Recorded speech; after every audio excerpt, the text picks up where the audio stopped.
তো সব কিছু সংসার নিয়ে বসেছি এখানে। দেখো 2 মাস পর তো আমি এখান থেকে চলে যাব, তাই সব গোছ গাছ করে দিয়ে যাচ্ছি। এই ঘরটা আমার ভাইয়ের ঘর বানিয়ে দিয়ে যাচ্ছি। দেখ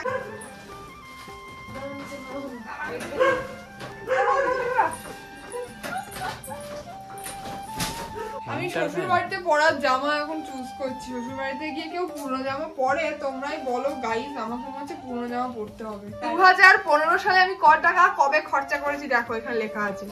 পিকনিক 25-35, কার 10 টাকা, দোলো 5 টাকা, টোটাল 50 টাকা। কত জন্ম যে তেল মাখিনি তার ঠিক নেই। আরে এখন থেকে মাথায় তেল দিচ্ছি বান্ধবীদের, জামা দিস না নাকি? হ্যাঁ ঠিকই, এখন থেকে মাথায় তেল দিচ্ছিস। হাই রে এখন থেকে মাথায় তেল দিচ্ছিস, জামাকে নেমন্তন্নটা করি। Hello everyone, welcome back to our channel. তো সকাল সকাল আরো সুন্দর একটা ব্লগ নিয়ে চলে এসেছি। তো ইন্ট্রোটা এরকম টাইম থেকে দিচ্ছি, এরকম ভাবেই দিচ্ছি, কারণ আজকে হলো ঘর পরিষ্কার করার দিন। আজকে ব্লগটা ঘর পরিষ্কার করা থেকে স্টার্ট করছি। এরপর আরো কি কি হয় তোমরা সবই দেখতে পাবে, সবই শেয়ার করব। তো অ্যাকচুয়ালি বিয়ের পর তো অনেকগুলো জিনিসপত্র এখান থেকে নিয়ে যেতে হবে। তো সেগুলো কি কি নিয়ে যাব বা কি কি রেখে যাব, কি কি অদরকারি জিনিস, কি কি দরকারি জিনিস, সেই সমস্ত জিনিসপত্র আলাদা করতে হবে। তো আজকে অদিতি এসছে, ও একটু পরিষ্কার পরিচ্ছন্ন করবে আর গোছগাছও হবে কিছু জিনিসপত্র। আলমারিতে অনেক আমার অদরকারি জিনিস আছে যেগুলো লাগে না বা আমি পরিও না, সেগুলো আলাদা করা হবে। তাই দেখো সব এখন পরিষ্কার পরিচ্ছন্ন চলছে। আর এই ওপরে আমার প্রচুর জিনিস আছে, বহুত দিন আগে তুলেছিলাম, সেগুলো এখন নামানো হবে। তো চলো দেখতে থাকো। আমরা এখন মাথায় তেল মাখি, আমার মাথায় খুব খুশকি হয়েছে। আর এ বলছে আমার মাথায় নাকি উকুন হয়েছে। আরে উকুন দেখলি? উকুন হয়েছে, আবার বলছি কি শোনো, বলছি উকুন যেগুলো হাগে না এগুলো নাকি খুব সার হয়। আমার মাথায় যখন উকুন ছিল আমার খুব চুল ছিল আগে, ছোটবেলায়। একবার হলে সবার মাথাতে উকুন এসেছে না, ছোটবেলায় যখন ওই উকুন হতো তখন কিন্তু খুব মানে উকুনে হাগতো, সেগুলো দিয়ে সার হতো, তাই চুলও খুব সুন্দর হতো। উকুন চলে গেছে, চুল সব উঠে কিচ্ছু নেই, আর টাক হয়ে গেল মাথায়, আবার তার মধ্যে পাকা চুল। উকুন থাকা খুশকি থাকা ভালো। কত জন্ম যে তেল মাখিনি তার ঠিক নেই। আরে এখন থেকে মাথায় তেল দিচ্ছি বান্ধবীদের, জামা দিস না নাকি? হ্যাঁ ঠিকই, এখন থেকে মাথায় তেল দিচ্ছিস। হাই রে এখন থেকে মাথায় তেল দিচ্ছিস, জামাকে নেমন্তন্নটা করি। নেমন্তন্ন তো এখন থেকে। মা তেলটা পুরো শেষ করে দিলি। মাথায় তেল দিচ্ছি দেখো। বাবা ছি ছি ছি, কত তেল। তেল মাখিস না, একদিন তেল মাখা দিবি 200 গ্রাম তেল মাখিস। তো সব কিছু সংসার নিয়ে বসেছি এখানে। দেখো 2 মাস পর তো আমি এখান থেকে চলে যাব, তাই সব গোছ গাছ করে দিয়ে যাচ্ছি। এই ঘরটা আমার ভাইয়ের ঘর বানিয়ে দিয়ে যাচ্ছি। দেখ বউ নিয়ে এসে থাকবি তুই এখানে, তাই জন্য পরিষ্কার করছি। এই খাতা মাথা লাগবে না, খাতা লাগবে, সব পরিষ্কার করবো আজকে। এই টাক পুরো পরিষ্কার করবে না, এটা লাগবে না। কি বলছে অদিতি, কি বলছো বলো? আমি খুঁজে পাচ্ছি না এগুলো মানে প্রতিদিন সন্ধ্যেবেলায় কি হয়েছে, দুপুর বেলায় কি হয়েছে, রাত্রেবেলায় কি হয়েছে, কত তারিখে কি হয়েছে। জীবনী আমি ডায়েরি লিখতাম ছোটবেলায়, খুব ডায়েরি লিখতে ভালোবাসতাম। তার ডায়েরিতে আমার জীবন কাহিনী সব লেখা আছে। সন্ধ্যেবেলায় কোন টাইমে কি হয়েছে সেটা পর্যন্ত লেখা আছে।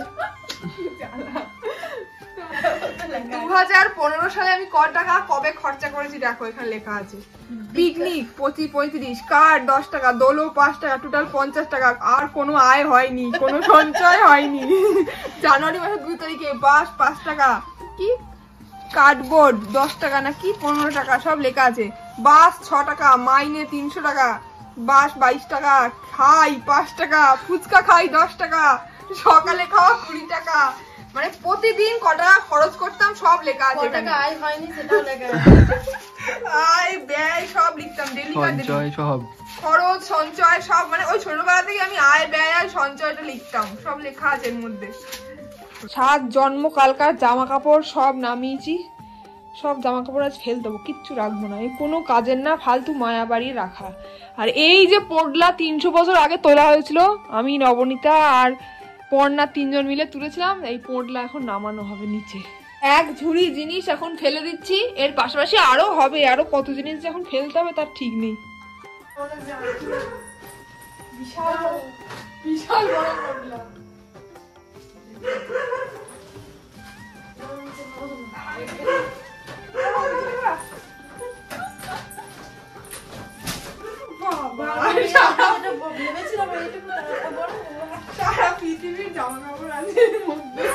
কি আছে এই পোডলায়, কি রহস্যময় বেরোবে এখন দেখা যাক। সাপ বেরোবে না কিন্তু কি বেরোবে এখন সেটাই দেখার। এই পোডলা থেকে বার করো, আমি না জামা কাপড়ের ভিড়ে হারিয়ে গেছি, আমার এত জামা ছিল আমি জানতামই না। স্যান্টার প্যান্ট এটা লাগবে না, আমি শ্বশুর বাড়িতে পরার জামা এখন চুজ করছি। শ্বশুর বাড়িতে গিয়ে কেউ পুরনো জামা পরে, তোমরাই বলো গাইস, আমাকে মনে হচ্ছে পুরনো জামা পরতে হবে।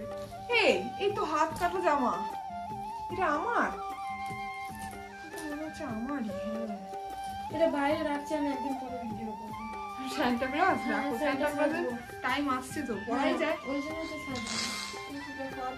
দেখো এই তো এগুলো রেখেছি ভালোগুলো, তুমি আগে ভালোগুলো সব দিয়ে দাও আমাকে, এগুলো রাখি যখন শ্বশুর বাড়ি নিয়ে যাবে।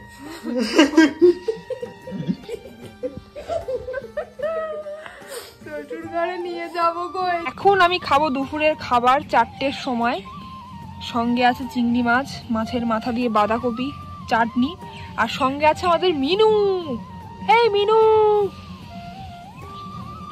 তো ঘর পরিষ্কার হলো, মানে জামা কাপড় গোছানো হলো, এখন বসেছি জুয়েলারি গোছাতে। আর এত কিছু গোছানোর কারণ হলো সামনেই প্রি ওয়েডিং শুট, তাই আমার কি কি নিজস্ব জুয়েলারি আছে সেই কালেকশনগুলো আগে মানে ব্যবস্থা করতে হবে, তারপর কেনাকাটির পালা। মানে আমার যদি নিজের থাকে তাহলে আর পয়সা খরচ করে কিনবো না। তো এখন এই যে খোঁজাখুঁজি চলছে, আর আমার প্রচুর একসময় জুয়েলারি ছিল, সব না হারিয়ে গেছে আস্তে আস্তে, এখন কিছুই খুঁজে পাচ্ছি না। তো দেখা যাক কি ব্যবস্থা করা যায়।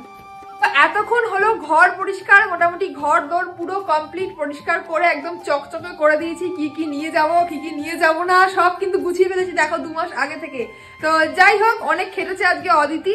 দেখো এটা ঘর পুরো চকচক করছে, একদম গয়নাগাটি সব গুছিয়েছে। আর আজকের গোছানোর মেন কারণ হলো আমি একটা জিনিস খুঁজে পাচ্ছি না, সেটা খোঁজার জন্যই গোছগাছ হলো।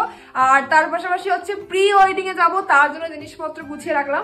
যদিও এখনো কয়েকদিন বাকি আছে, তার আগে আমি যাবো কলকাতায়। তো এই বাড়ির ব্লগ কেমন লাগছে অবশ্যই জানিও। তো নেক্সট কদিন হচ্ছে কলকাতায় থাকবো, তো ওখানকার ব্লগ দেবো। ওখানে পরপর কদিন কিছু কাজ আছে, সেগুলো তোমাদের সাথে সব শেয়ার করবো, অবশ্যই তোমরা দেখো। তো এখন রাত হয়ে গেছে, খাওয়া দাওয়া করবো। আর খাওয়া দাওয়ায় দেখো এখানে রয়েছে এখন রুটি, একটা মিষ্টি, আর একটা কি তরকারি দিয়েছে আমার মা। তো যাই হোক, পেঁয়াজ শাক বেগুন না কি বলছে, যাই হোক। তো অবশ্যই পাশে থেকো, সাথে থেকো, আর চ্যানেলটাকে সাবস্ক্রাইব করো। ফিরছি খুব তাড়াতাড়ি নতুন ব্লগ নিয়ে, ততক্ষণের জন্য টাটা।